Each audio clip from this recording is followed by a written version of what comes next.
வணக்கம் நண்பர்களே. இன்றைய தலவரலாறா நம்ம பார்க்க இருக்கிறது விழுப்புரம் மாவட்டத்துல அமைஞ்சிருக்கக்கூடிய பஞ்சமுக ஆஞ்சநேயர் கோயிலை பத்தி தான் பார்க்கலாம். இந்த கோவில் பல பெருமைகளை கொண்டது. அதோட வரலாறு கேட்டீங்கன்னா இன்னும் ஆச்சரியமா இருக்கும். ரமணி அண்ணா அப்படிங்கிறவர் தான் இந்த தலம் உருவாவதற்கு ஒரு முழு காரணம். இவர் பல நூற்றாண்டுகளுக்கு முன்பாக இந்த பஞ்சவடியில பல சித்தர்களும் முனிவர்களும் தவம் செஞ்சு வந்திருக்காங்க. இங்கிருந்தபடியே பல ரிஷிகள் வேத சாஸ்திரங்களை பலருக்கு உபதேசம் செய்துள்ளதாகவும் தேவ பிரசன்னத்துல தெரிஞ்சுச்சான் அவருக்கு. இதோட அடிப்படையில கோயில் திருப்பணி ஆரம்பிக்கப்பட்டது. ஆஞ்சநேயர் அப்படின்னாலே மாபெரும் சக்தி படைத்தவர் அப்படிங்கிறதுக்கு ஏற்ப ஆசியாவிலேயே மிக பிரம்மாண்டமான சிலை அமைக்கணும்னு முடிவு செஞ்சாங்களாம். அதன் பின் இவருக்கான சிலை அமைக்க 150 டன் எடை கொண்ட கருங்கல் செங்கல்பட்டு அருகே இருக்க சிறுதாமூர் அப்படிங்கிற ஊர்ல கிடைச்சிச்சான். இந்த கல்லை கொண்டு மகாபலிபுரம் அருகே கேளம்பாக்கத்துல முத்தையாஸ்தபதி அப்படிங்கிறவர்கிட்ட கொடுத்து 36 அடி உயர பஞ்சமுக ஆஞ்சநேயர் சிலையை உருவாக்குனாங்களாம்.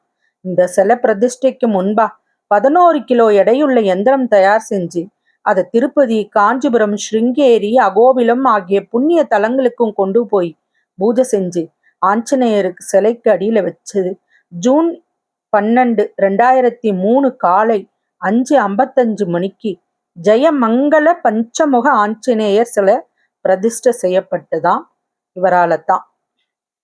இன்னொரு தல பெருமை என்ன அப்படின்னா, ஏன் பஞ்சமுக ஆஞ்சநேயருக்கு அப்படின்னு கேட்டா, ஒரு முறை ராமருக்கும் ராவணனுக்கும் போர் நடந்துச்சான்.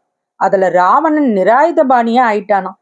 இதனால ராமர் ராவணனை கொல்ல மனமின்றி இன்று போய் நாளை வா அப்படின்னு திருப்பி அனுப்பிவிட்டாராம். ராமர் இது மாதிரி செஞ்சது தன்னை திருத்துவதுக்குத்தான் அப்படிங்கிறத ராவணன் உணரல. மீண்டும் ராமரோட போர் செய்ய நினைச்ச ராவணன் மயில் ராவணன் என்ற மற்றொரு அசுரனோட துணையோட போருக்கு கிளம்புறான். ராமரை அழிப்பதற்கு மயில் ராவணன் கொடிய யாகத்தை நடத்த திட்டமிட்டான். இந்த யாகம் நடந்தா ராம லட்சுமணனோட உயிருக்கே ஆபத்து ஏற்படும்ன்றத உணர்ந்த விபீஷ்ணன் யாகத்தை தடுத்து நிறுத்த ஆஞ்சநேயர் அனுப்பும்படி ராமர் கிட்ட கூறுறாரு. ராமர் கூறியதோட பேர்ல ஆஞ்சநேயர் யாகத்தை தடுத்து நிறுத்த கிளம்பும் முன்ன நரசிம்மர், அயக்ரீவர், வராகர், கருடன் ஆகியோரை வணங்கி ஆசி பெற்றாராம். இந்த தெய்வங்கள் அனைவருமே போர்ல அனுமன் வெற்றி பெற தங்களோட உருவ வடிவன் சக்தியை அனுமனுக்கு அளிச்சாங்களாம். இதன் மூலம் ஆஞ்சநேயர் பஞ்ச முகம் கொண்டு விஸ்வரூபம் எடுத்து மனிதகுல வாழ்விற்காக மயில் ராவணனை அழிச்சிருக்கார். இப்படி பஞ்ச முகத்துல விசேஷ அவதாரம் எடுத்ததால பக்தர்களோட தீர்க்க முடியாத குறைகளை தீர்த்து வைக்கும் அருளாற்றல் கொண்டவராக பஞ்சமுக ஆஞ்சநேயர் விளங்குறார். அதோட வெற்றியையும் பலத்தையும் குறிக்கும் வகையில தான் ஜெயமங்களா அப்படின்னும் இவர் அழைக்கப்படுறார்.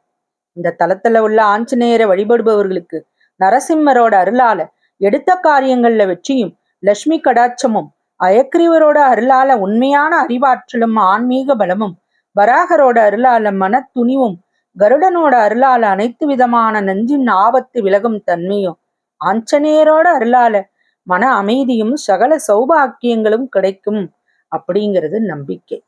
அது மட்டும் இல்லைங்க, இங்க ராம பாத தரிசனம்ங்கிறது ரொம்ப விசேஷமானது. இந்த கோயில்ல ராமரோட பாதுகைகளை வழிபாட்டிற்காக வைக்கப்பட்டு இருக்கிறாங்க. இது சுமார் 100 ஆண்டு பழமையான சந்தன மரத்தால செஞ்சப்பட்டது. இதுக்கு 125 கிலோ எடையுள்ள தங்க கவசம் போடப்பட்டுள்ளது. இப்ப போனோம்னா நம்மளே நம்ம கையால பன்னீர் அபிஷேகம் செய்யறதுக்கு இப்ப அலோ பண்றாங்க. அது மட்டும் இல்லைங்க, ராமாயண காலத்துல மிதக்கிற கல்லு, அதாவது சீதையை மீட்பதற்காக ராமர் ராமேஸ்வரத்துல இருந்து இலங்கை போன போது சேது சமுத்திரத்துல பாலம் அமைச்சாங்க. நலன், நீலன் அப்படிங்கிற 2 வானரங்கள் இந்த பாலப்பணியை நடத்துச்சான். இதுல நலன்றவன் தேவசிற்பியான விஸ்வகர்மாவோட மகன். விஸ்வகர்மா தன் மனைவிக்கு என்ன போலவே உனக்கு ஒரு மகன் பிறப்பான், எனக்குரிய திறமை அனைத்தும் அவனிடம் இருக்கும்னு வரம் கொடுத்தாராம். இதனால நலன் தன் தந்தையை போல சிற்ப பணியில சிறந்து விளங்கினானாம். இதனால கடலிலும் பாலம் கட்ட முடிஞ்சுச்சான். ராமருக்கு உதவி செய்ய பாலம் கட்ட பயன்படுத்திய கற்களை மிதக்க செஞ்சு அசையாம பாதுகாத்தான் கடலரசன் சமுத்திரராஜன். இவன் மகாலட்சுமியோட தந்தை. எனவே சீதையை மீட்க இந்த உதவியை செஞ்சார் அப்படின்னு கூறப்படுது. இப்படி ராமாயண காலத்துல கட்டப்பட்ட பாலத்திற்கு பயன்படுத்திய மிதக்கும் கல்லோட ஒரு பகுதி இந்த கோயில் தரிசனத்துல வைக்கப்பட்டிருக்கு. 8 கிலோ எடையுள்ள இந்த கல்லை தண்ணி நிறைஞ்ச ஒரு பெரிய அண்டால போட்டு வச்சிருக்காங்க. நம்ம வந்து கண்ணால அப்படியே பார்க்கலாம். நம்ம ஆஞ்சநேயருக்கு எதிர்க்க தான் இங்க போட்டு வச்சிருக்காங்க. அது மட்டும் இல்லைங்க, 12 ஏக்கர் நிலப்பரப்புல தெற்கு பார்த்து இந்த கோயில் அமைக்கப்பட்டுள்ளது. கோவில்ல நுழைஞ்ச உடனே வலது பக்கத்துல விநாயகரும், இடது பக்கத்துல ராமர், சீதை, லட்சுமணன், சத்ருக்கன், பரதன் ஆகியோரும் தனி சன்னதியில அருள் பாலிக்கிறாங்க.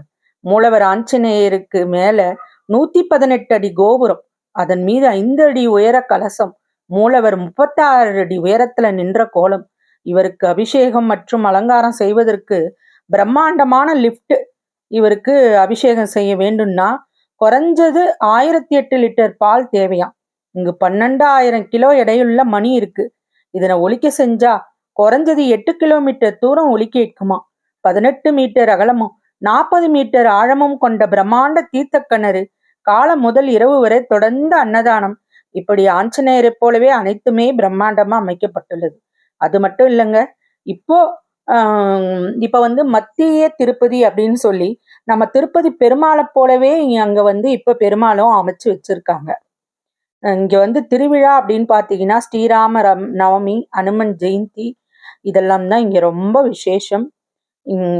இந்த மன அமைதி கிடைக்க, கல்வியில சிறந்து விளங்க இங்க பிரார்த்தனை செய்யணும். ஆஞ்சநேயருக்கு அபிஷேகம் செஞ்சு வஸ்திரம் அணிவித்து நேர்த்தி கடனையும் நிறைவேற்றிக்கிறாங்க. இங்க பாத்தீங்கன்னா திங்கள் முதல் வெள்ளி வரை காலை 5 மணி முதல் பகல் 12 மணி வரைக்கும், மாலை 4 மணி முதல் இரவு 8 மணி வரைக்கும் திறந்திருக்கும். சனி ஞாயிறு கிழமைகள்ல காலை 5 முதல் இரவு 9 மணி வரை தொடர்ச்சியாகவே திறந்திருக்கும். அதனால பக்தர்கள் பயமின்றி போய் இந்த ஜெயமங்கல ஆஞ்சநேயரோட அருளையும் ஸ்ரீராமரோட அருளையும் சேர்த்து உடல் ஆரோக்கியத்துடன் நலமுடன் வாழ வேண்டிக் கொள்கிறேன். தொடர்ந்து வசியின் வாசிப்புகளுக்கு ஆதரவு கொடுங்க. அடுத்த வெள்ளிக்கிழமை அடுத்த தளத்தை பற்றி நாம் காணலாம். வசியின் வாசிப்புகளை சப்ஸ்கிரைப் பண்ணுங்க, லைக் பண்ணுங்க, ஷேர் பண்ணுங்க. உங்க கருத்துக்களையும் கமெண்ட்ல பதிவு பண்ணுங்க. எத்தனை பேர் இந்த பஞ்சவடிக்கு போய் அந்த கல்லை பார்த்துருக்கிறீங்க, மிதக்கும் கல்லுன்றத கமெண்ட்ல பதிவு பண்ணுங்க. நன்றி.